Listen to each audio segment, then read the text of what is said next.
Well, after a tragic crash involving a Brooks Seaplane over Lake Coeur d'Alene just last summer, those flights could begin operating again soon. The family planning to take over the company has roots in North Idaho's aviation community. KREM 2's Ian Smay spoke exclusively with them today about plans to make their flights safer.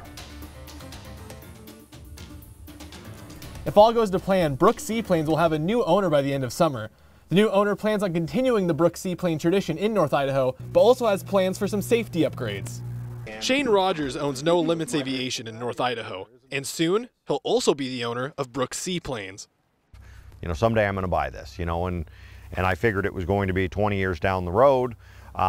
Things have changed, and because of circumstances, we were, you know, had an opportunity sooner. So we did everything we could do, me and my wife, to purchase it, and that's where we're at. So Rogers says he's been in talks with Ann Lunt, the widow of late Brooks owner Neil Lunt.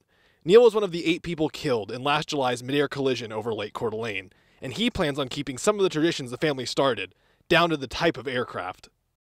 So we'll have a beaver back. I mean, a beaver is just what's always been there for the most part and what everybody wants to see. So we'll have a beaver there. We'll probably bring in some other aircraft very shortly after. He also has plans for safety upgrades. He says the local aviation community has been working together to publish established routes over the lake so that people will know where other aircraft should be.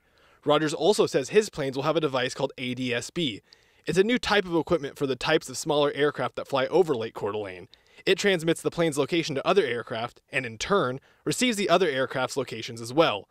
All of this in the hope of making the local aviation community safer, a community dear to Rogers' heart.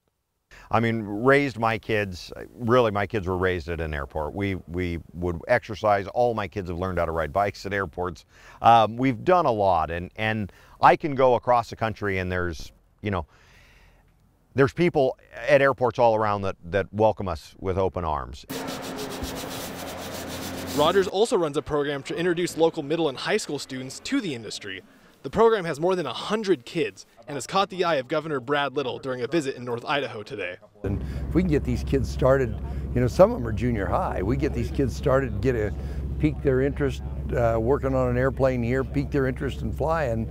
There's just lots and lots of opportunities in Idaho. In North Idaho, Ian Smay, KREM 2 News.